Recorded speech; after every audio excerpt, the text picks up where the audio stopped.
On se retrouve une fois encore, mesdames et messieurs, à ce rendez-vous de la masturbation intellectuelle autour des sujets qui font l'actualité de la semaine. Mesdames, messieurs, nous sommes vendredi 1er juillet. Je vous souhaite de passer un agréable mois dans notre compagnie. 3 sujets sur le tapis, 2 invités qui sont dans nos locaux pour certainement leur toute première fois sur cette émission. En attendant de découvrir les débatteurs, retenez que nous parlerons aujourd'hui de l'effondrement du pont de Guéné entre Kandji et Malanville. Les probables causes seront évoquées au cours de ce débat. Campus d'Abomey-Calavi, privatisation du transport, hébergement et restauration, à quelle fin? On s'interroge, on va en parler avec nos débatteurs. Maître Adrien Humbedi reprend sa toge. Quelle implication alors sur le plan politique? C'est encore une autre interrogation. Voilà les 3 sujets dont nous débattrons, sur lesquels nos débatteurs vont se prononcer dans ce studio. Ils sont déjà en place pour ce tout premier numéro du mois de juillet. On se retrouve juste après cette virgule et je vous les présente.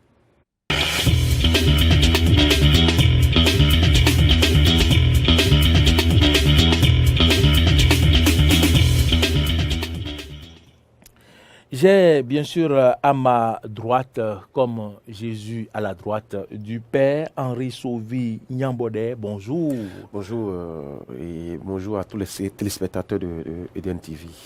Henri Nyambodé, vous êtes rédacteur en chef de Tado FM. Comment se porte Tado FM? Eh bien, la radio se porte très bien. Nous continuons de travailler pour le rayonnement et le développement de la localité de la commune d'Abomey-Calavi. Nous travaillons également à faire avancer le pays, comme on le dit. Très bien, on ne peut que souhaiter le meilleur et bonne chance à vous et merci pour tout ce que vous faites pour la République. À ma gauche, Bachola Moustapha, bonjour. Bonjour Maurel, bonjour chers amis téléspectateurs. Merci d'avoir accepté notre invitation. Vous êtes web journaliste, promoteur de Afrique Média. Comment se porte Afrique Média? Non mais se porte très bien. Ce média se porte très bien, que nous travaillons à développer beaucoup plus les jours à venir. Il a des surprises pour nos lecteurs. Pour l'instant, nous sommes beaucoup plus sur les réseaux sociaux. Oui. Nous travaillons à développer ce média pour en faire un véritable outil de l'information. De l'information et du développement. Merci beaucoup à vous, chers débatteurs. Le décor est à planter.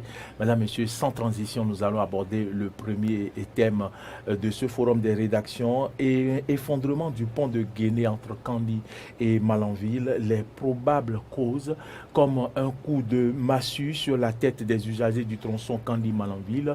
Un pont de 35 mètres a été coupé à hauteur de Gungun dans l'arrondissement de Guéné, commune de Malanville, après une pluie diluvienne sous les forces des eaux. Quand on sait ce que représentent ces heures d'attente comme manque à gagner pour les transporteurs et voyageurs sur ce tronçon, heureusement, dont la circulation a été très vite rétablie suite à la descente sur les lieux du ministre des Infrastructures et du Transport. Chers débatteurs, il est important de s'interroger aujourd'hui sur la qualité des ouvrages réalisés depuis plusieurs dizaines d'années. Plusieurs causes sont à la base de ces genres de problèmes Bachola qui sont d'ailleurs cycliques dans le nord du pays. Cela pose un premier problème de dimensionnement des ouvrages comme le pont de Guéné. Bachola, oui, tout à fait. Vous avez déjà évoqué ce qui pourrait être conçu comme la vraie cause de la cession de ce pont. Quelle qualité d'ouvrage pour le Bénin de demain? C'est ça qui est beaucoup plus important. Le pont qui a cédé, c'est vrai, et nous connaissons la cause.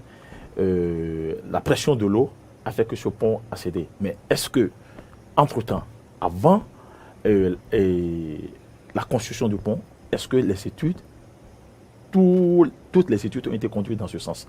Est-ce qu'on sait que le pont a été conçu dans un environnement où l'eau passe pour faire en sorte que, après la construction, le pont ne cède pas?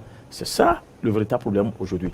Mais dans tout ça, on va peut-être y revenir en beaucoup plus en profondeur. Mais ce que je voudrais déjà saluer d'ores et déjà, c'est la promptitude du gouvernement du Bénin, la promptitude de ce ministre qui, aussitôt, est descendu sur les lieux. 24 heures après, la circulation est rétablie. Et puis un temps que vous êtes béninois comme moi, et on a connu des époques ici où même pour on met une semaine, 10 jours et toutes les activités économiques sont bloquées.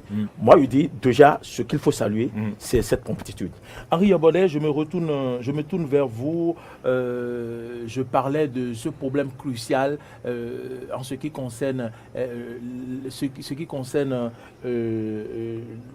le pont en matière de dimensionnement. Est-ce que pour réaliser ces infrastructures, ces ouvrages à grands frais, il ne faudrait pas penser à faire les choses comme cela se doit, à penser à ériger des infrastructures pour le futur? On ne peut pas faire un petit pont de 35 mètres sur le lit d'un cours d'eau comme ce qu'on a observé au pont où ça emporte le pont. On doit penser au redimensionnement du pont, un pont aussi large et avec tout ce qu'il faut comme ingrédient, si je peux le dire, pour que ce pont soit résistant.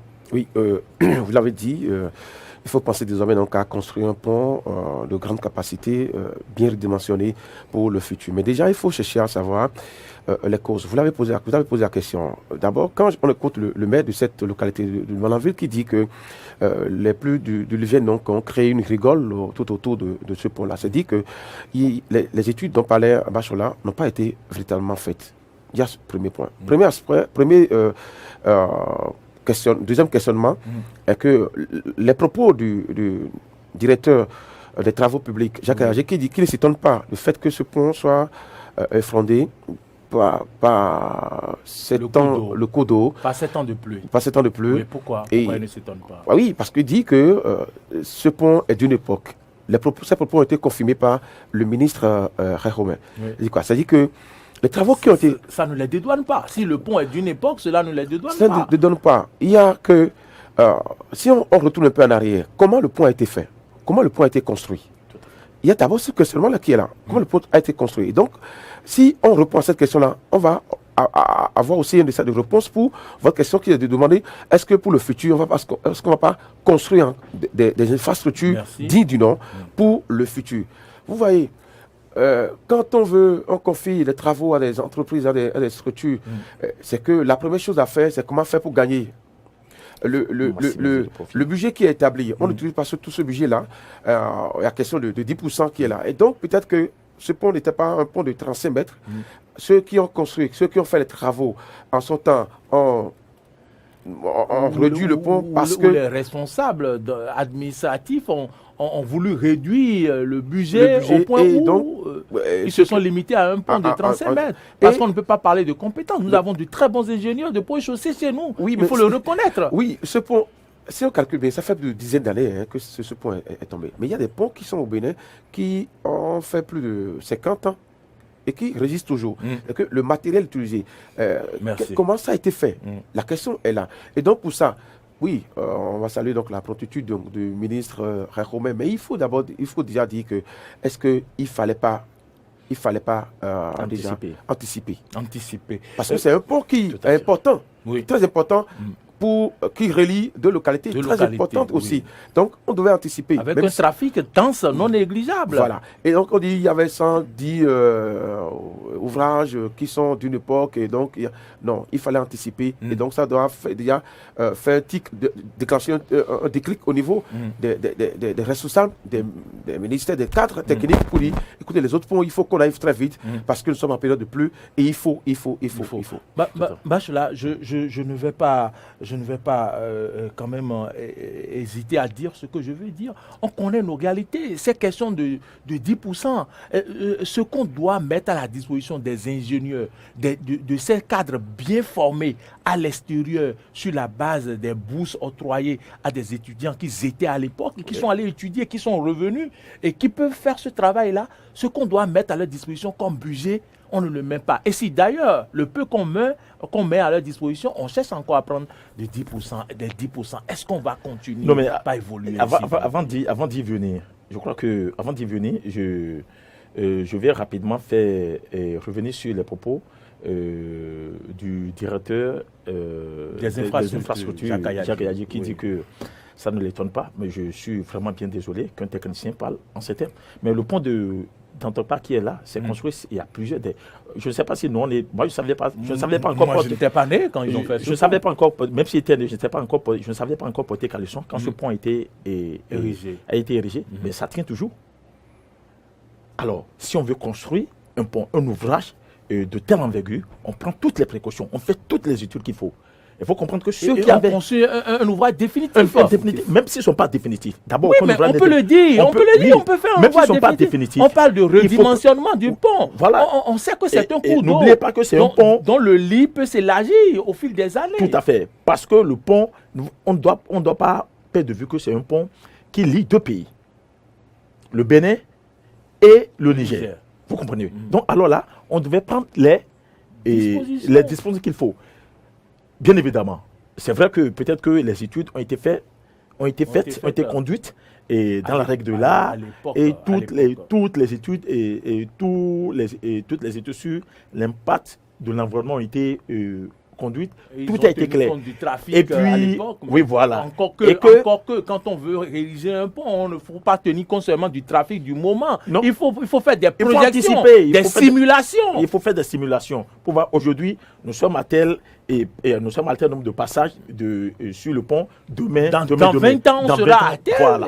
Donc cela voudra dire quoi? Peut-être que tout ça a été fait. On peut ne pas, peut-être, on avait peut-être été témoin. En tout cas, on le concède. Tout ça a été fait. Maintenant, dans la pratique, qu'est-ce qui s'est réellement passé? C'est pourquoi quand je trouve un peu, je donne raison à mon confrère, au chef Tado FM, que sur cette question de 10% et autres, là, vous savez, c'est un phénomène au Bénin. C'est une gangrène aujourd'hui c'est une gangrène aujourd'hui qui handicape énormément la réalisation des infrastructures socio-communautaires au Bénin qu'on réalise et qui devraient servir aux populations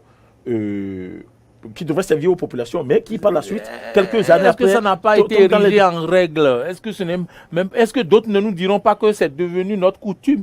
Et puis mieux, un pont comme ça, tout pont, je pense que, je ne sais pas, au Bénin, je ne sais pas ailleurs, sinon ailleurs, c'est au moins chaque 2 ans, on va revisiter pour voir est-ce que c'est bon, est-ce qu'en temps, ils ne sont pas bien, est-ce qu'en temps, il n'y a pas fissure quelque part pour reprendre, et est-ce qu'on tient compte, il a parlé des rigoles, c'est vrai, il a dit que le maire a dit que en temps des rigoles se sont constitués autour de nous. Qu'est-ce qu'on a fait pour empêcher ça? On devait voir venir ce problème. Venir. Et c'est vrai, le ministre inter-État. C'est vrai, le ministre a dit qu'il y a plus de 120 ou bien 110 ouvrages qui ont été mal conçus comme ça. Et c'est vrai, on sait comment ça s'est passé. Et par le passé. Et ce n'est pas le moment d'incriminer ces gouvernants qui. Non, d'une manière ou d'une autre, on peut les incriminer. D'accord. On va les incriminer parce que ils ont triché. On voit en image le rétablissement de la circulation en attendant qu'un vrai pont en bonne et due forme qui va respecter les normes qu'il faut, comme on en parle ici, sera réalisé. Tout à fait. Soit réalisé, j'allais dire. Alors je dis, on peut les incriminer d'une manière ou d'une autre parce qu'ils ont triché. Ils ont triché sur la population. Ils ont berné la population parce qu'ils se sont servis de l'argent de contribuables pour faire un truc qui ne dure pas. On peut les incriminer. D'accord. Par rapport aux infrastructures répertoriées par le ministre des infrastructures qu'on doit reprendre, je crois qu'il doit avoir, dans le lot, il doit avoir des infrastructures qu'il faut revoir en toute urgence. Comme le port, comme ce pont-là, parce que c'est un pont très vital pour notre Bénin. C'est un pont très vital, pour notre économie parce que ça permet. Puisque moi j'ai vu, quand je vois sur l'image, je vois que un titan qui transportait de l'oignon. Oui, vous parlez de l'autre image où le pont s'est effondré. Oui, de l'oignon du Niger vers le Bénin. C'est dans le cadre économique. Et là, voilà, vous voyez, c'est dans le cadre économique. Ça, c'est un manque à gagner. Tout ce qui est c'est un manque à gagner, par exemple, pour l'importateur. qui forcément doit avoir une plus-value pour notre économie. Voilà. C'est le moment de parler aussi de l'entretien de nos routes qui est quasi absent. L'entretien des routes ne s'arrête pas au balayage, mais plutôt à la resurfaçage. Chaque 5 ans, par exemple, Henri Yabole. Oui, l'entretien, il est primordial. Ça doit faire partie même du plan stratégique et technique des cadres de notre pays. Mais il y a une question qu'il faut se poser. Quand vous voyez l'image qui passe là, et que après le rétablissement de la circulation, vous voyez un peu, ce sont les gros véhicules qui circulent, pas de véhicules de petit poids. Et donc, est-ce que le pont a pu supporter le tonnage indiqué? Est-ce que le véhicule... En fait, pour faire clair, est-ce que les véhicules qui circulent sur ce pont-là ne dépassent pas le tonnage qui est indiqué? Qui est prévu. Et donc, vous savez quoi? Et les ponts ont toute infrastructure, bien sûr. Pour les faire, ils ont... comment dire? Ils peuvent supporter certaines charges. Comment ils appellent ça? Ils évaluent et ils savent quel poids ces infrastructures doivent supporter. Et donc, tous les véhicules, tous les gros véhicules qui quittent Cotonou pour Malanville ou ailleurs, il y a tout de surcharge. Maintenant, pour revenir à votre question, parlant d'entretien, moi je pense que pour corriger, pour anticiper sur ces faits-là, il faut l'entretien. Même si quand c'est trop, 2 ans, chaque 2 ans, il faut aller voir, est-ce que le pont, est-ce que telle infrastructure, ça tient toujours? Regardez par exemple le cas de la route, le tronçon Carrefour-Ita, Université de la Bomé-Calavi. Vous avez vu comment la voie est plissée, la voie a fait des fissures et tout, et puis ça peut vous dérouter en temps de pluie, tout ça. Mais cela pose encore le véritable problème que nous avons évoqué et à l'entame de cette émission, la qualité des ouvrages qu'on fait. C'est ça. Et comme pour faire court, je vais résumer un dicton chinois qui est populaire aujourd'hui chez nous au Bénin, et 10% beaucoup, goudron petit. Goudron petit. Vous connaissez beaucoup, goudron petit. Oui. Cela voudra dire quoi? Goudron petit, dans goudron petit là, a dit, mais c'est les Chinois. Oui, c'est un langage chinois qui est connu de tous aujourd'hui. 10% beaucoup, goudron petit. Goudron petit. Dans goudron petit là, il n'y a pas seulement goudron qui est petit, la qualité aussi. La qualité aussi. La qualité, vous voyez, ça fait. Vous voyez aujourd'hui, excusez-moi, je ne sais pas que je suis arrivé à faire ici les loges et donc gouvernement pas. Vous voyez aujourd'hui les infrastructures routières qui se réalisent, excusez-moi, sous la qualité des infrastructures. Sous le régime de la rue. Moi, j'ai une fois, j'étais dans mon véhicule, je me suis arrêté, j'ai filmé, j'ai applaudi le gouvernement. Vous savez pourquoi? Chez moi, je suis à Ouedo. La voie Calavi et Révier, Kokokodji, Révier, qui vient à Kota, que l'entreprise de Boumaf, excusez-moi, qui ne s'y connaît pas, excusez-moi le terme, parce qu'il faut dire les choses. C'est comme ça, monsieur. Moi, je combats les gens dans la vérité. J'avoue, cette entreprise, c'est un cachet. Je ne sais pas là où on a trouvé cette entreprise. Je le dis à haute intelligence. Cette entreprise ne s'y connaît pas en matière de réalisation de route. Ils ne s'y connaissent pas. Partout, ils sont, partout, elle est. C'est que les gens se plaignent toujours. Moi, c'est pour la première fois, moi, j'ai vu une entreprise qui fait d'abord goudron avant de venir réaliser les caniveaux. Je n'ai jamais vu ça. Et puis, toutes les fois, ils sont encore sur la voie. Ils n'ont pas encore fini. Toutes les fois que vous venez, c'est que Goudron de Ya posé quelque part, on leur demande de reprendre. On casse, on reprend. Voilà ce qu'on appelle, c'est ce qu'on appelle la responsabilité de l'État dans la réalisation des infrastructures. Mais cette responsabilité, elle a été toujours absente pendant plusieurs années dans ce pays. Évidemment, parce que tout le monde mange. Sur toute la ligne, tout le monde mange. Sur toute la ligne, tout le monde mange. Vous comprenez pas là, non? Conjugue le verbe manger. On mange. Il conjugue le verbe manger. Oui, mais c'est que le DAF qui va sortir l'argent, il exige pour lui. Peut-être le ministre, il exige pour lui. Même un petit chef, et un petit chef quelque part, lui aussi exige pour lui avant que le contrat soit signé, véritablement. Mais aujourd'hui, tout ça est conjugué au passé. Et vous voyez aujourd'hui la qualité. Est-ce que vous savez, non, je ne vous coupe pas, est-ce que c'est conjugué véritablement au passé? Non, mais parce que je dis si je conjugue au passé. Ce sont les mêmes cadres qui sont là. C'est les mêmes cadres qui sont là. Peut-être interpeller leur conscience sur ce fait-là qui conduit à ce que nous voyons aujourd'hui. Oui, justement, parce que merci les 10%, les 10% agissent toujours sur la qualité, des ouvrages. Mais Les aujourd'hui, il y a un suivi. Il y a un suivi. Le problème, c'est les Rigoureux, méthodes qui sont là, rigoureux. justement. Comme on le dit, chef de chef, comme on le dit, on dit Talon est venu C'est Henri. travailler au Bénin. Et Henri, j'ai dit oui, Henri. J'ai dit Talon est venu travailler au Bénin. Mais il est induit, c'est qu'il veut changer, c'est qu'il est venu travailler dans une autre dimension. Et lui-même, il descend sur les routes Mais nuitamment. Nuitamment, Oui, et contrôle. il descend Avant sur qu'il les ne vienne, routes. avec ce que j'ai appris, il envoie d'abord une équipe, voir la qualité. Et grave, si vous venez lui mentir, parce que lui aussi, il va faire le Il va contrôle. descendre sur les routes. Il va faire contrôle sur les routes. Contre l'expertise là, paraît-il que c'est lui-même qui fait ça. Il n'envoie personne. Parce qu'on est Benoît. On dit voilà un monsieur qui est venu entreprendre des réformes. Mais il va entreprendre les réformes avec qui? Il ne va pas chercher les cadres d'ailleurs. C'est avec les cadres béninois qu'il doit le faire. Mais on connaît les cadres béninois, ce qu'ils sont. Mais parce qu'on les connaissant, c'est qu'il les met à l'épreuve et il les surveille aussi. C'est vrai, peut-être que cette question de 2% ne va pas disparaître de sitôt. Ça continue, mais aujourd'hui, il y a un suivi. Et gare à toi quand tu t'y mets. Donc, c'est au risque au péril de l'entrepreneur. Oui, c'est ça. C'est ce que vous dites. Aujourd'hui, il y a un suivi rigoureux. Comment nos routes avaient été construites dans le passé? Non, quand nous prenons même la voie là, cette voie là, Calavi, Boycon là. Mais on connaît tout. C'est que vous êtes journaliste. Oui, c'est dans le. À Kassato. Dans le cas de cette route que les Chinois ont dit 10% beaucoup. Goudron petit. Et on a vu vraiment le goudron petit là. Goudron petit. Et qui s'affaisse des goudrons, qui s'affaisse déjà. Quel ouvrage, vous voyez et l'avenue qui est passée derrière la présidence et pour aller à l'aéroport, c'est qu'on est en train de faire du plan. Vous avez vu combien de fois on a dû repris ils ont repris. Oui. Nous, pour nous, on a dû avoir un truc, on est joyeux. Mais le chef d'État, non, ça là, c'est pas encore bon. C'est ça aujourd'hui ce qu'on appelle un pays. C'est ça on appelle un pays responsable. C'est ça on appelle la responsabilité des gouvernants d'un pays.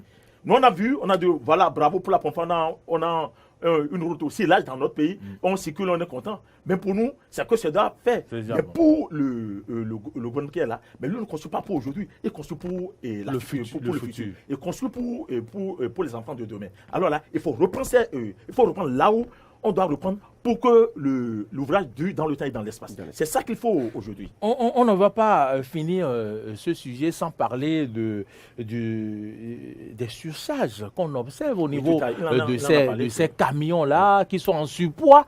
Des camions qui doivent transporter, par exemple, une charge de 40 tonnes, vont jusqu'à 90 tonnes avec plusieurs essuyés sur nos routes, alors que en janvier 2019, si je ne me trompe, il y a bel et bien eu une décision ministérielle qui a donc notifié qu'il y aura des pénalités, qu'il y aura des sanctions. Et finalement, on ne voit rien et chacun est laissé, il y a le laisser-aller sur nos routes. Vous ne pouvez pas voir parce que ceux qui sont sur la chaîne de contrôle sont, c'est que eux autres, ils travaillent pour leur poste d'abord. Parce que si c'est bien dommage. Oui, c'est bien dommage. S'ils ne travaillent pas pour leur poste, à chaque étape où le tonnage qui est indiqué n'est pas respecté, l'agent qui est là vous dit, écoutez, s'il vous plaît, monsieur le conducteur, vous ne pouvez pas continuer. Parce que notre route a été faite par rapport à ce tonnage-là. Notre infrastructure réalisée a été faite par rapport à ce tonnage-là. Vous avez dépassé le tonnage, donc, soit vous déchargez le surplus. Et vous continuez, vous revenez chercher. Ou bien, vous payez des amendes. Et donc, comme on est aussi là, et puis on veut manger dans tous les plats, la décision est là, mais on laisse la décision, on fait ce qu'on a envie de faire, ce qui conduit à ce que nous avons aujourd'hui. Sinon, vous voyez, il y a, avant que ce pont ne cède, il y a eu des camions qui ont pris par là. Mais quand vous voyez un peu le camion qui est là, d'abord c'est un camion, c'est un Titan grelottant qui est bien amorti, mais qui a été bien chargé parce que oui, il faut le faire. Et donc, il faut déjà que le contrôle commence. Déjà, au niveau du port, à la sortie du port, que le contrôle commence à partir de ce niveau-là. Je ne vous le dis pas, les camions ont mesuré leur poids à l'intérieur du port il y a encore quelques années, mais les informations qui nous sont revenues est qu'aujourd'hui, on se contente de scanner les produits, on ne mesure plus le tonnage comme cela se doit.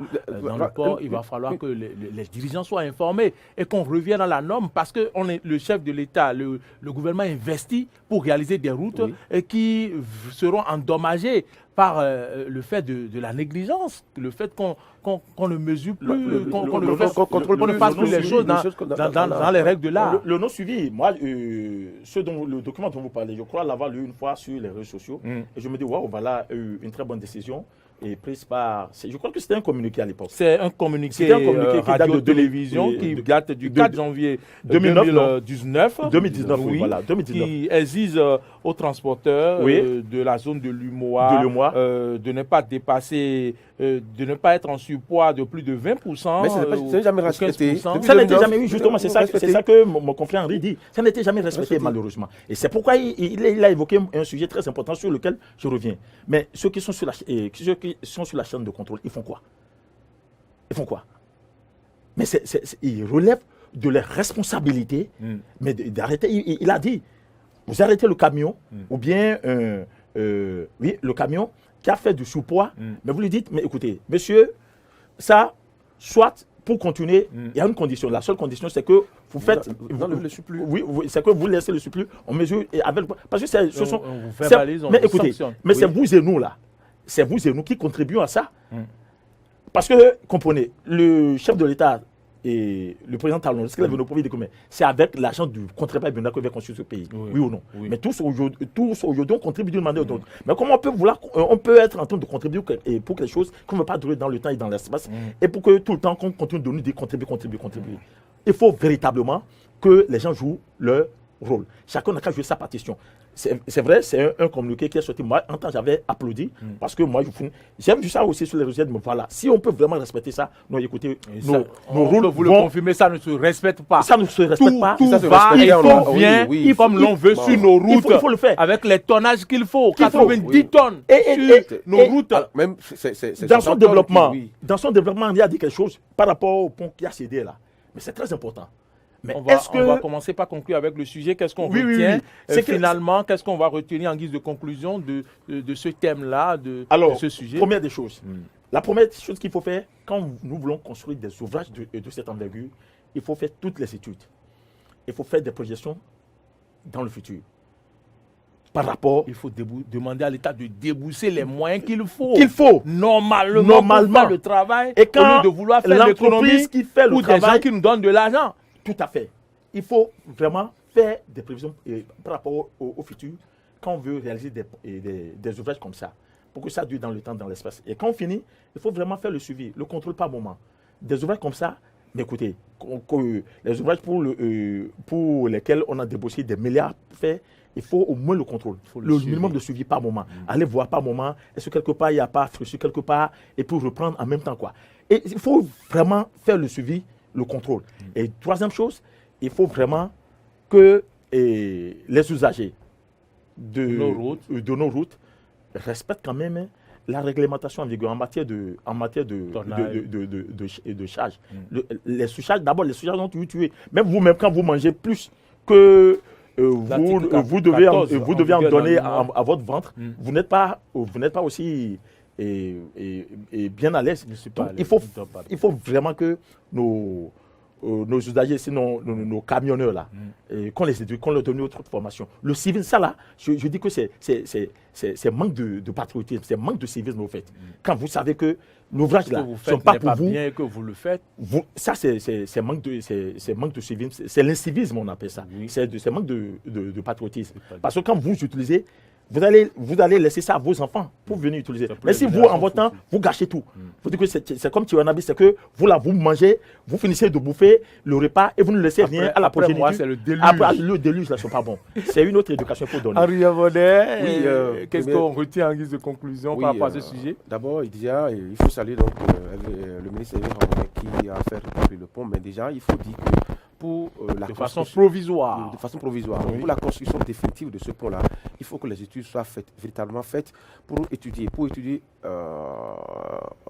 faire les études, bien sûr, pour que le pont ne cède plus, même en période de pluie. Et il faut donc faire des études pour bien dimensionner.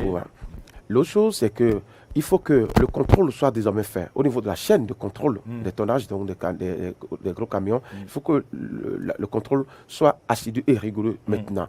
Et pour finir, je vais donc inviter le ministre et les cadres techniques à déjà commencer par voir de l'autre côté. Ce n'est pas seulement le nord du pays. Il y a d'autres infrastructures qui sont un peu partout dans notre pays et qui ont fait peut-être le temps, qui ont été mal construites peut-être aussi, qu'il faut commencer par entretenir ces infrastructures-là et que le contrôle soit assidu et que les cas techniques ne restent pas toujours dans les bureaux, mais qu'il aille sur le terrain pour de temps en temps contrôler quelle est la qualité, qu'est-ce qu'il faut faire.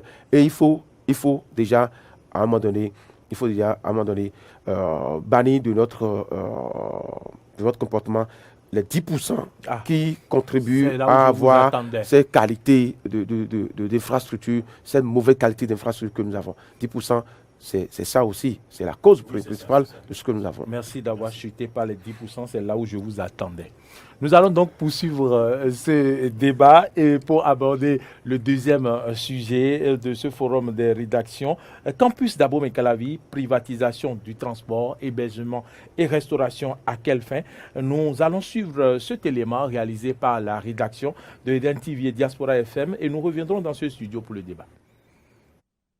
Le transport des étudiants dans les universités publiques pourrait bientôt connaître une privatisation. L'annonce a été faite par la ministre de l'Enseignement supérieur il y a quelques jours de cela. Il faut également reconnaître que dès qu'on ne sait pas bien faire quelque chose, il faut trouver les moyens et trouver les spécialistes en la matière. C'est pour cela que la réforme qui consiste à déléguer ces prestations au privé est au cœur de nos priorités pour les étudiants. Il faut que ce soit les privés qui savent vraiment les moyens nécessaires pour optimiser ce service. Le transport des étudiants pourrait donc être confié au privé.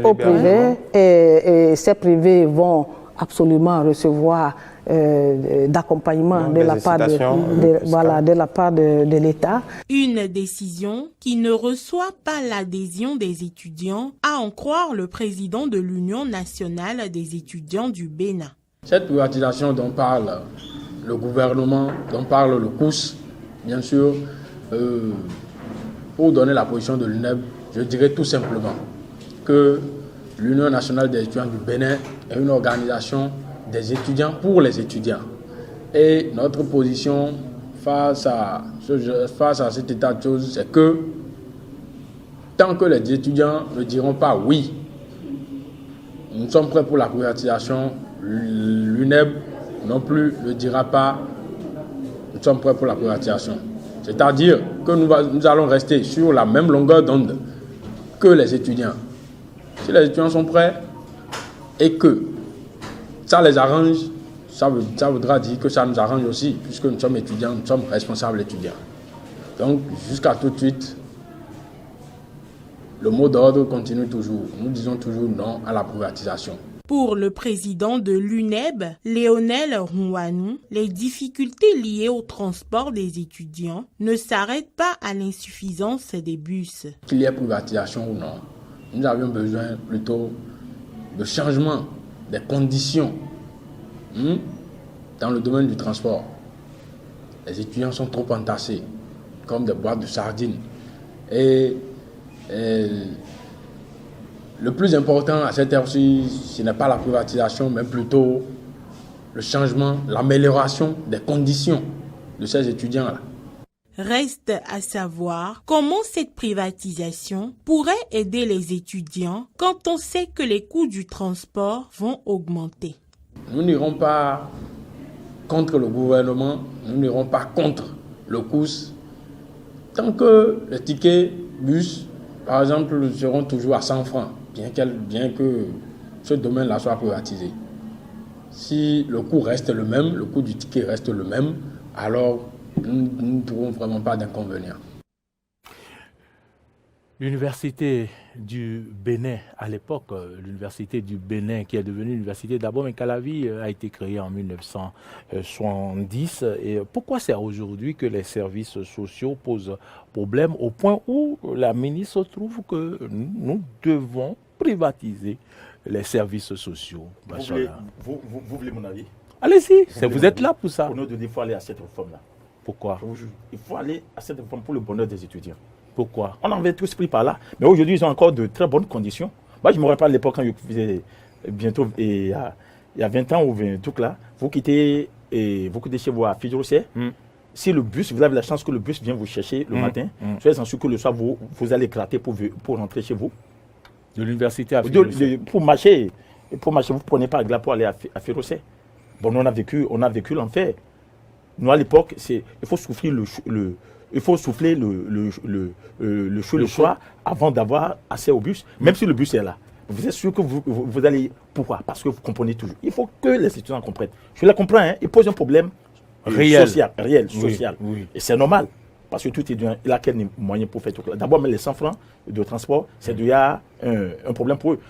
Encore que nous, à l'époque, je me rappelle qu'à l'époque, c'était 25 francs, non? Je ne me rappelle pas, un truc comme ça. Et c'était 100 francs, je me rappelle, vous achetez le ticket. Maintenant, aujourd'hui, il faut aller... Qu'est-ce que les privés apporteront de plus aux étudiants? La qualité du service, c'est surtout ça. Et la qualité des services a un coût. Justement, Moustapha. Tout à fait, j'ai suivi madame les étudiants ne peuvent pas payer 25 francs, 100 francs pourront-ils payer 300 francs, 500 francs? Mon cher ami, Léonel Rouanou, président de l'UNEP, l'a évoqué dans son sujet. Il dit, si le ticket est maintenu comme ça, à 100 francs, il ne trouve aucun inconvénient. C'est bien normal qu'il évoque ça. Pensez-vous que le ticket sera maintenu à ce prix? Laissez-moi aller au bout de mes idées. Allez-y. Quand vous voulez qualité, vous devez vous attendre à un coût, forcément. Et je suis très heureux que madame le ministre de l'enseignement supérieur dit que l'État va appuyer. Sûrement que l'État peut subventionner pour faire en sorte, je ne sais pas ce qu'il donner sur la question éventuellement. Mais ce qui est sûr, avec ce que madame le ministre a dit, je sais que il doit avoir un accompagnement pour ses étudiants. Il doit avoir un accompagnement pour subventionner peut-être le service que le privé qu'on va éventuellement recruter pour gérer ça. Vous n'êtes pas sans savoir. Quand on était étudiant, non mais c'était du bordel. On dit ce qui est pour l'État, on peut gérer ça comme on veut. Vous voyez, à l'époque, il n'y a pas que les étudiants seuls qui prenaient bus. Il y a plus d'intrus, des gens qui sont au village universitaire. Et ils sont en plein dedans, dans leur bus. Et les chauffeurs, c'est que transportent leurs parents. Vous comprenez pas là, non? En les place des étudiants. Et ceux qui font le plein, parce qu'ils doivent aller à côté le matin travailler, les bus du matin, ou bien quand ils reviennent, ils sont 19h, les bus qui retournent à la tout là. C'est eux qui sont dedans. Mais est-ce que les bus là, c'est pour les étudiants d'abord, ou bien c'est pour un transport commun? C'est pas pour un transport commun. C'est pour un transport commun des étudiants. Et non pour tout le monde. C'était le bordel, parce que c'était pour l'État. Et mieux, ces chauffeurs, mais c'est des malhonnêtes. Moi, quand j'étais à l'université, chef ligne, là, j'étais chef ligne, quand on leur donne gasoil, quand ils vont faire tout là, quand la nuit, surtout c'est la nuit, ils opèrent, mais ils vont déverser le gasoil là, ils vendent ça, ils mettent ça, et c'est l'État qui en partie, c'est l'État qui en partie. Vous pensez qu'un privé, quand on va remettre ça à un privé, un chauffeur va avoir le coup de le faire? C'est tout ça. Et écoutez, vous n'avez pas fait le complice, vous êtes allé manger au resto. Est-ce que les thèmes et tout là, lance-pierre, on lit for dog, ça vous rappelle? J'ai fait l'Europe, moi. Ah, ok. Vous ne connaissez pas nos réalités. Je comprends. Vous ne connaissez pas nos réalités. Les only for dog, les lance-pierre, les charançons, ça ne vous dit rien. C'est ce qu'on nous servait à manger à l'époque à l'université, ça. C'est vrai que financièrement, c'est moins cher. Mais vous ne mangez pas sain. Vous pensez qu'un privé va continuer à servir ça là aux étudiants? Non, je dis non. Il faut aller à cette réforme. Moi, j'appelle cette réforme de tous mes voeux. Moi, je connais l'université d'Abomey-Calavi plus que vous. Je suis titulaire d'une maîtrise en aménagement du territoire à l'université d'Abomey-Calavi. Sûrement que vous n'avez pas fait les mêmes expériences. J'ai travaillé d'ailleurs sur l'aménagement du campus d'Abomey-Calavi. Ah, ok, merci beaucoup. Donc, merci donc, vous connaissez les réalités. Je connais bien les réalités. Tout à fait, vous connaissez. On va poursuivre ce débat avec vous, Henri Gabonnet. Non, pour cette réforme, d'abord, je trouve qu'il y a d'abord une fuite de responsabilité et le social sur la terre. Je vais m'expliquer. Fuite de responsabilité. Quand on écoute la ministre dire que quand on ne sait pas faire quelque chose, il faut trouver les moyens de le faire. Et qu'il faut remettre au privé. Il faut remettre au privé. Je dis que c'est une fuite de responsabilité. Donc l'État ne peut pas reformer ce secteur-là avec les mêmes personnes. Pour dire, quand Bachala dit que la nuit, les conducteurs européens et emportent le gasoil. Donc il n'y a pas une réforme qui peut être faite pour que ça ne se reprenne plus. Non, ce n'est pas au privé c'est pas au privé de le faire. Je pense que l'État doit, au lieu de confier ça au privé, apporter plus de rigueur dans ce secteur-là, dans la gestion du transport. Et plus de rigueur va amener à ne pas avoir cet effet. Par exemple, on apprend que les bus en partance pour Cotonou ou n'importe quelle localité tombent en panne. Panne mécanique, c'est-à-dire que ça confirme ce que Bachala dit, qu'on prenne les gasoil la nuit et on vend ça.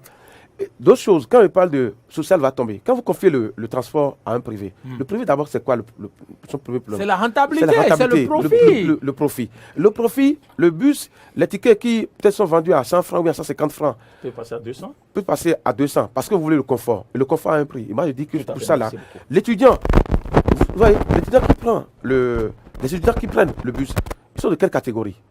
Ce n'est pas des étudiants dont les parents sont nantis. C'est des étudiants qui ont modeste vie, qui vivent modestement. Modeste, oui. Et donc, ces bus-là leur permettent de rallier le campus.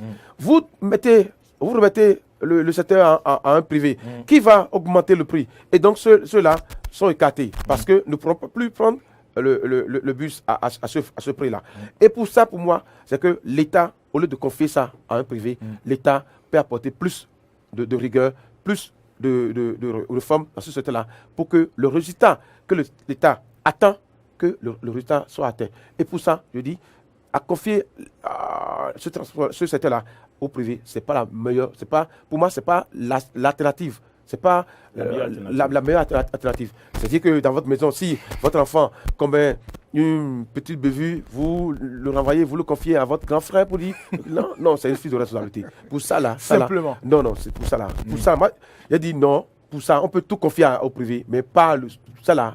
Pas les services sociaux de l'université. Bachala, en termes clairs, n'allons-nous pas vers une université publique des bourgeois? Non, pas du tout. Pas du tout. On va en arriver. Si le privé prend, le privé prend, c'est-à-dire que c'est ceux-là qui ont les moyens, qui peuvent payer les tickets pour venir au cours. Et mon cher ami, il va te dire quelque chose. Allez faire les études supérieures. Ce n'est pas qui veut, mais qui peut aujourd'hui. Dans le contexte où nous sommes aujourd'hui. Mais suivez-moi mon raisonnement. Mais ce n'est pas pour autant qu'il faut perdre de vue. C'est des enfants de paysans qui sont devenus des présidents de BOAD. Suivez mon regard. C'est des enfants de paysans. De paysans. Qui sont devenus présidents de BOAD après. Parce qu'il y a eu l'université là, il y a eu des conditions qui les ont. Nous sommes dans un contexte qui les ont favorisés. Nous sommes dans un contexte. Nous, à notre temps, quand on était au campus, la contribution c'était combien? C'était à peine 3500 payés. Aujourd'hui, les choses. Comprenez que les choses évoluent. Et mon cher ami Henri, je suis tout à fait d'accord avec toi parce que toi tu vois que le côté social, mais tu ne vois pas la qualité du service rendu. En mettant de rigueur, on peut imposer la qualité. Je suis d'accord. On peut imposer la qualité. Peut-être parce que vous savez ce qu'on appelle l'université d'Abomey Calavi. Vous permettez, je vois qu'un sujet. Tout le monde ne connaît pas l'université. Oui, mais la personne ne connaît l'université d'Abomey Calavi. Vous savez, c'est un milieu où les gens estiment qu'ils sont plus intelligents que tous. Ils peuvent défier qui veulent. Je vous évoque je ne suis pas arrivé sur le plateau pour ça. Mais quand je vous évoque le sujet, ça va vous étonner. Voilà des gens qui défient l'autorité de l'État, par exemple. Pour un dossier que je viens de traiter, où un monsieur a exécuté un marché. Oui, je vous ai suivi sur... Non, laissez-moi finir. Où payer son agent, on refuse de payer. Un doyen de faculté refuse de payer parce qu'il estime qu'il est l'Himalaya, le sommet des sommets. Le sommet des savoirs. Ça ne se fait pas. Malgré l'injonction du ministre de l'enseignement supérieur, le monsieur, il reste à ne pas solder. Vous comprenez? Sûrement que c'est parce que l'État a essayer d'introduire des réformes là. Là, vu qu'avec ces gens-là, on ne peut pas. Mais il faut les prendre tout là. On ne peut pas être en train de les craindre jusqu'à sacrifier les enfants. Je suis d'accord, le volet social. Moi, je souhaiterais, comme ministre, et moi j'étais très fier quand Madame le ministre l'a évoqué, dit l'État va appuyer. Attendons, jusqu'ici, tout ce que nous faisons, des analyses. C'est des conjectures. Oui. On ne sait pas ce qui va réellement se passer. Parce que l'État n'est pas tellement dit qu'il met son quinquennat sous le mouvement social. Attendons, peut-être qu'il y aura plus de services de qualité, mais les coûts seront peut-être toujours ceux qui sont. Mais on va vers la disparition du social à l'université. On ne va pas à la disparition du social. On sait quel service le restaurant rend aux étudiants. Je suis d'accord. Je propose que le gouvernement... Monsieur Yambodé, je suis d'accord que les 5 droits ne sont pas égaux. Je suis d'accord. Nous, on a été des enfants de on a pris par l'université aujourd'hui. C'est certes une université qui nous a formés. Je suis d'accord. Mais les conditions que nous avions vécues... Ça vous a permis d'aller au cours. Je suis d'accord, malgré ça, c'est une formation. Non, on dit que c'est une formation. Monsieur Yambodé, je préfère que suivez-moi d'abord. Plus de bus, encore en augmentant le nombre qui est là, d'accord, et imposer maintenant, dire qu'il y a un règlement. Messieurs les conducteurs, voici ce que nous allons faire. Si quelqu'un n'est pas d'accord, comme vous le dites, quelqu'un n'est pas d'accord, on lui dit, ok, on les capte. On fait avec ceux qui peuvent accepter la réforme, mais pas le confier. C'est encore le Benoît qui va commencer par parler de social. On est écarté déjà. Vous savez, nous sommes compliqués dans ce pays. Nous sommes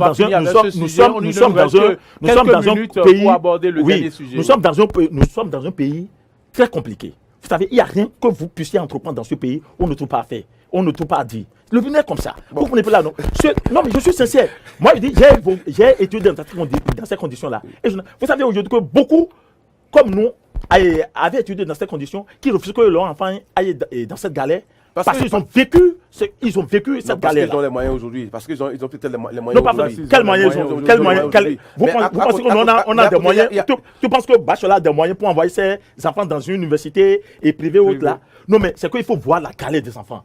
Comprenez que les enfants, si s'aiment là. Maître Adrien Humbedi reprend sa toge. Quelle implication alors sur le plan politique? Selon les informations qui nous sont parvenues, le président du Parti du Renouveau démocratique s'est réinscrit au barreau du Bénin. Si l'on ignore encore s'il a l'intention de retrouver, bien sûr, de retourner plaider dans nos tribunaux, j'allais dire, ou de constituer un cabinet d'avocats, l'on est en droit de se poser des questions. Comment peut-on venir à une telle décision quand on s'appelle Adrien Humbedi, 80 ans, ancien Premier ministre, ancien président de l'Assemblée nationale, président irréfutable du PRD? Non, écoutez, quand on parle d'Adrien Humbedi, c'est un fin stratège. Et il faut savoir quitter les choses avant que les choses nous quittent. Et donc, c'est une très belle décision. Moi, je salue ça. Qu'il laisse, donc, parce que l'implication politique dont vous parlez, c'est d'abord son parti politique, le PRD, dont il a la charge depuis des années. Et donc,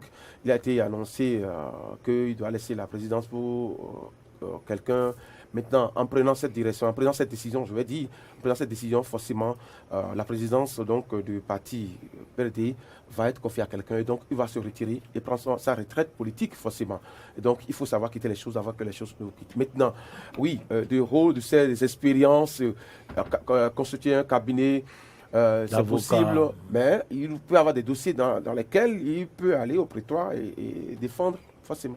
Veut-il montrer le chemin à suivre à la nouvelle génération? Est-ce qu'il n'est pas satisfait de ce qui se fait? Je suis tout à fait d'accord avec le développement de mon confrère Henri Yambodé, mais je ne trouve pas, je ne sais même pas, vraiment son retour au prétoire ne doit aucunement déranger, ne doit même pas être source de polémique parce que c'est ce qui s'est fait mieux.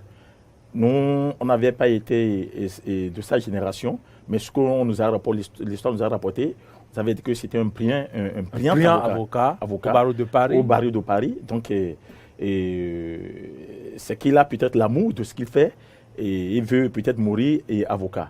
Et c'est qu'on ne peut pas rimer profession d'avocat et la politique. Sûrement, comme Henri l'a dit, il voit que, il trouve qu'il est déjà trop âgé pour continuer à faire la politique, parce que visiblement, et il ne peut plus visiblement rien apporter aujourd'hui en politique. Vous pensez? Il a dit une chose, hein, PRD,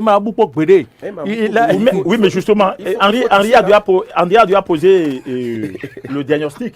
Il s'en va, peut-être pour passer la main à quelqu'un, c'est bien possible. À une nouvelle génération, parce qu'il le faut aujourd'hui. Il faut rajeunir, il faut aller vers le rajeunissement de la classe politique aujourd'hui au Bénin. Ce ne sont pas toujours les mêmes personnes qui vont continuer à titer leurs lois. Et c'est en cela que je salue cette réforme du président Talon qui met beaucoup plus la jeunesse au devant de la scène politique. C'est bien. Il faut quand même essayer, puisque après tout, après c'est nous quand même notre temps. Il faut quand même qu'on s'exerce aussi à la chose. Ils avaient été très jeunes. J'ai appris que Maître Adrien Oumbédia a commencé surtout très jeune, à l'âge de 25 ans. Il a été ministre ou bien quoi dans ce pays, à moins de 30 ans. Tout ce que je sais, c'est qu'il s'était inscrit au barreau de Cotonou en 1968. Ah, vous voyez, je n'étais même pas encore né. Vous voyez, je n'étais même pas encore né. Vous voyez que bon, il a fait son temps. Peut-être qu'il a aimé sa profession. Il a aimé sa profession. Il retourne vers sa profession. Il faut prendre ça comme ça. Il ne devait même pas avoir polémique, beaucoup de commentaires à faire autour. C'est ce qu'il s'est fait. D'abord, comprenez que la politique n'est pas une carrière. Sa carrière, il est de carrière, et sa carrière professionnelle, il est avocat. Et donc, c'est comme Maurice Agbokou et Maurice Agua, et qui est nommé à un poste politique. Il finit, il revient, il retourne au stylo, au crachoir. Et non, ça ne devait être l'objet de polémique. C'est ce qui s'est fait, c'est son job. C'est ce qui s'est fait, c'est sa profession. Il peut mourir dans ça. Mais on ne meurt pas et la politique n'est pas une carrière pour qu'on prenne une retraite dans ça. Henri Niambode et Bachola Moustapha, nous sommes à la croisée des chemins. Je vous accorde quelques secondes pour conclure cette émission. C'était un très bon débat. On va prendre rendez-vous prochainement sur d'autres sujets. Mais déjà pour le dernier sujet, je pense que avec cette décision de Adrien Oumbédia, la nouvelle code sera forcément tissée à l'ancienne. Et ça va permettre aussi de donner une leçon à ceux qui s'accrochent véritablement et définitivement aux choses. À un moment donné, sachez prendre des décisions qui vous rehausse et qui vous élève. Et la jeunesse dira, écoutez, en son temps, à un moment donné, quand il a constaté qu'il ne peut plus, il l'a lâché, il l'a laissé. Et pour ça, il a quitté les choses avant que les choses ne décident. C'est un bon exemple. Merci beaucoup. Moi, je voudrais conclure pour appeler la communauté estudiantine à la sérénité par rapport à la réforme qui est en train d'être introduite dans notre secteur. Je crois que c'est pour leur bien. Et je voudrais aussi ici profiter de votre plateau et pour demander aussi aux gouvernants d'associer aussi les étudiants peut-être à ça. Les responsables, puisque vous entreprenez une réforme, c'est pour une communauté. Vous devez quand même aussi les associer, prendre aussi on ne peut pas faire le bien des étudiants sans les étudiants. Je voudrais qu'on les associe, leur expliquer le bien fondé de cette réforme. Je crois que c'est pour eux. Nous, on a vécu, mais eux, ils ne vivent rien aujourd'hui. Nous, on a vécu pire que ça. C'est vrai que chaque époque avec cette réalité. Et justement, à votre époque, c'était les bus Lemon. Oui, c'est ça. C'était les bus. Donc, pour lui dire que je ne vais pas l'université. Vous me rejoignez. Non, mais je suis d'accord. À sa réalité, il faut que les étudiants acceptent aller à cette réforme. Oui, cette réforme. Pour leur bien-être. Réforme dans le secteur, mais pas un privé. C'est ce que je dis. Pas ce que sera cette réforme. Parce que sûrement, c'est vrai que l'État aussi. Il y a d'autres bus qui vont venir. Mettez de rigueur, tout simplement. Monsieur Henri, vous avez employé une expression qui ne m'a pas trop plu. Vous avez dit que c'est une fuite de responsabilité, pas forcément une fuite de responsabilité. C'est fini. Merci. Merci. Attendez d'abord avant qu'on le conclue, s'il vous plaît. Et donc, merci à toutes et à tous de nous avoir suivis. Et je remercie toute la réalisation qui a été à l'œuvre tout au long de ces 52 minutes. On a fait un peu plus. Marcel Yedo, désormais, nous a rejoint avec beaucoup de plaisir, beaucoup de professionnalisme. Et également, je voudrais saluer la dextérité de Akilas Yarigo. Je n'oublie pas à la diffusion Martin Toynissé. Je n'oublie pas également notre community manager, Modeste Rundekmondi. Ici, dans ce studio, vous avez eu droit à un débat Et j'espère qu'il vous a plu. Nous avons reçu pour vous aujourd'hui Henri Sauvy-Nyambodé, il est rédacteur en chef de Tado FM. C'est pour la première fois qu'il est venu sur cette émission. Bienvenue. On n'a pas besoin de vous remettre la clé du studio ici. Et c'est chez vous. À ma gauche, Bachala Moustapha, web journaliste, promoteur de Afrique Média. Merci, Bachala Moustapha, pour tout ce que vous avez apporté aujourd'hui à ce débat. C'est un plaisir. C'est un plaisir d'avoir été là. Madame, Monsieur, quant à moi, je vous souhaite de passer un excellent week-end et surtout revisiter nos pages. Allez vous abonner à notre page Facebook. Allez donc nous donner des j'aime sur YouTube, etc. Merci de nous avoir suivis. Portez-vous bien et à très vite.